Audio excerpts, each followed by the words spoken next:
Hello friends, good morning. आज हम फिर से वापस आ गए एक नई वीडियो के साथ। और आज हम इस वीडियो में कुछ सिमिलर रूब्रिक को एक्सप्लेन करेंगे जो कि हमारी प्रैक्टिस फील्ड में उनका काफ़ी ज़्यादा यूज़ है। और जब तक हम इस सिमिलर रूब्रिक को ठीक ढंग से नहीं समझेंगे तब तक हम इसको एज इट इज़ कभी भी अपने प्रैक्टिस फील्ड में अप्लाई नहीं कर सकते हैं। और जब तक हम इसको ठीक ढंग से अप्लाई नहीं कर पाएंगे तो फिर हमारा रिजल्ट भी कहाँ अच्छा आएगा। क्योंकि हम जो रिजल्ट चाहते हैं केस में या किसी भी डिजीज़ में वो रिजल्ट कभी नहीं आ सकता है। क्योंकि रिजल्ट बेहतर आने के लिए हमें रूब्रिक के बारे में बेहतर जानकारी होनी चाहिए, बेहतर ढंग से उसको डिफ्रेंशिएट करना आना चाहिए। अगर हम वो चीज़ नहीं कर पाते हैं तो हमारा रिजल्ट कभी भी बेहतर नहीं आ सकता है। तो सबसे पहले ज़रूरी होता है कि हमें उसके बारे में बेहतर जानकारी होनी चाहिए। तो आज हम कुछ रूब्रिक देखेंगे जो कि एक दूसरे के सिमिलर हैं, उसको कैसे हम लोग डिफ्रेंशिएट करेंगे। तो आज की जो हमारी फर्स्ट रूब्रिक है वो हमने माइंड चैप्टर से लिया हुआ है। और आज की हमारी फर्स्ट रूब्रिक है वो है लाइट डिजायर फॉर। तो इसमें क्या है कि दिया हुआ लाइट डिजायर फॉर, उसको लाइट चाहिए, बट ये लाइट ये वाली लाइट नहीं है जो प्रकाश होती है या सनलाइट होती है, ये वाली लाइट नहीं है। इस लाइट का मतलब होता है कि हमें जानकारी चाहिए, हमें नॉलेज चाहिए। तो ये नॉलेज या जानकारी वाली लाइट है। तो इसमें अगर पेशेंट किसी बीमारी सफ़र कर रहा है और वो अगर आपके क्लिनिक पर आया हुआ है, सपोज दैट वो माइग्रेन से सफ़र कर रहा है, तो आपके क्लिनिक पर आएगा, जब आप केस टेकिंग स्टार्ट करेंगे तो उसमें उसका क्वेश्चन रहेगा। क्योंकि लाइट डिजायर वाले पेशेंट में उस बीमारी के बारे में या जिससे वो सफ़र कर रहा है उसके बारे में जानकारी नहीं होती है, वो उसके बारे में जानकारी चाहिए होता है, इसलिए वो डॉक्टर से क्वेश्चन करता है उसके बारे में जानने के लिए। तो पेशेंट आपसे पूछ सकता है कि डॉक्टर साहब ये माइग्रेन क्या होता है, ये क्यों होता है, या इसके कैसे हम लोग पहचानेंगे कि ये माइग्रेन ही है। तो अगर आपने उसके क्वेश्चन का आंसर दे दिया तो वो संतुष्ट हो जाता है कि ये माइग्रेन एक तरह का हेडेक होता है जिसमें पेशेंट को न्यूरालजिक पेन होता है। और न्यूरालजिक पेन के साथ साथ पेशेंट को नौजिया भी हो सकती है, पेशेंट को वोमिटिंग भी हो सकती है, और कभी कभी तो पेशेंट को चक्कर भी आता है। तो ये जानकारी देने के बाद वो पेशेंट आपसे संतुष्ट हो जाएगा। क्योंकि लाइट डिजायर वाला पेशेंट आपसे उसके बारे में जानकारी चाहिए होता है, उसको उसके बारे में जानकारी नहीं होती है। और वो लाइट, वो जानकारी, वो नॉलेज मिलने के बाद पेशेंट उस क्वेश्चन से संतुष्ट हो जाता है। जो आप उसका आंसर देते हैं उस आंसर से पेशेंट सेटिस्फाइड हो जाता है, इसलिए वो क्वेश्चन नहीं करता है, वहीं पर शांत हो जाएगा। और इससे सिमिलर रूब्रिक जो हमने आज का हमने सेकंड लिया हुआ है वो भी माइंड चैप्टर से ही है। और आज की हमारी सेकंड रूब्रिक है क्यूरियस।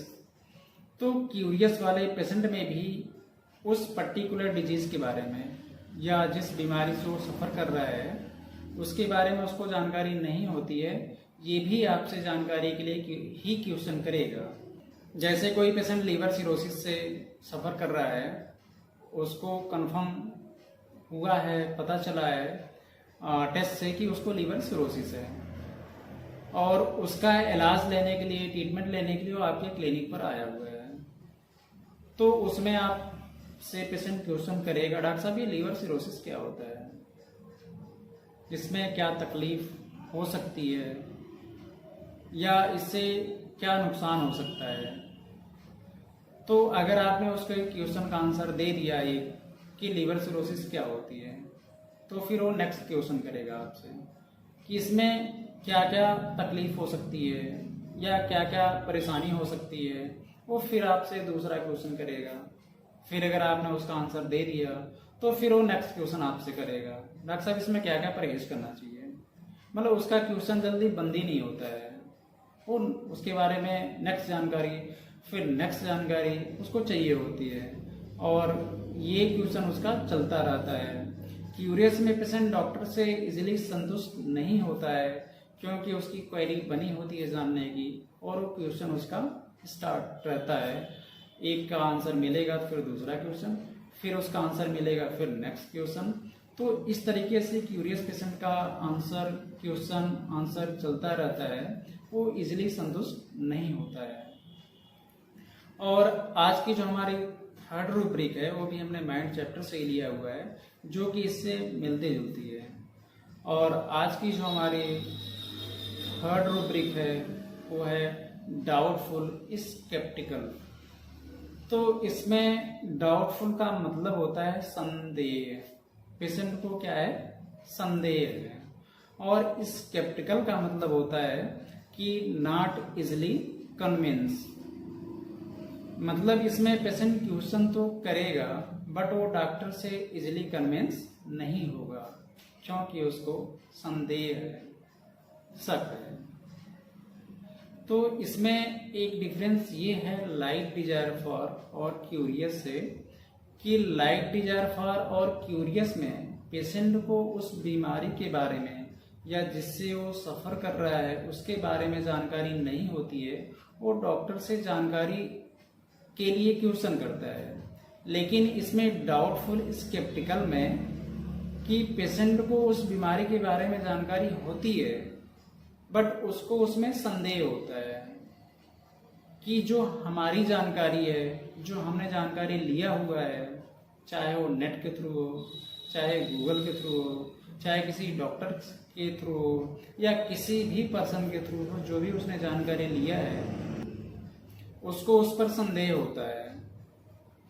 तो उस संदेह को कंफर्म करने के लिए वो डॉक्टर से क्वेश्चन करता है, और क्वेश्चन के अलावा वो तर्क वितर्क करता है, क्योंकि वो अपना वो डायरेक्ट ये नहीं बता सकता कि डॉक्टर साहब हमको संदेह है इसके बारे में, इस बीमारी के बारे में, चाहे वो जॉन्डिस से सफ़र कर रहा हो या मलेरिया सफ़र कर रहा हो या किसी बीमारी से सफ़र कर रहा हो जिसके लिए वो ट्रीटमेंट लेने के लिए आया हुआ, वो डायरेक्ट डॉक्टर से ये नहीं कहेगा हमें इसके बारे में संदेह है। वो डॉक्टर से तर्क वितर्क कर करके वो अपना संदेह दूर करता है, और इसमें वो इजीली कन्विंस नहीं होता है डॉक्टर की बातों से, क्योंकि अगर डॉक्टर कुछ भी आंसर देगा उस के क्वेश्चन का तो फिर वहाँ वो तर्क करने लगेगा। तर्क इसलिए करता है कि वो ऑलरेडी उसके बारे में जानकारी ले चुका है और उसको संदेह है, तो वो संदेह मिटाने के लिए, वो संदेह कंफर्म करने के लिए कि हमने जो जानकारी लिया है वो सही है या गलत है, इसलिए वो तर्क वितर्क करता रहता है। लेकिन वो डॉक्टर से कभी नहीं बताएगा कि हमें इसमें संदेह है। तो ये मेन डिफरेंस होता है कि like desire for and curious and doubtful sceptical. तो ये थी आज की हमारी वीडियो, जिसमें हमने 3 सिमिलर रूब्रिक को डिफ्रेंशिएट किया है। तो अगर आपको आज की वीडियो पसंद आए तो वीडियो लाइक करिएगा, वीडियो को शेयर करिएगा और हमारे चैनल को सब्सक्राइब करिएगा। फिर मिलते हैं आपको नेक्स्ट वीडियो में, तब तक के लिए नमस्कार।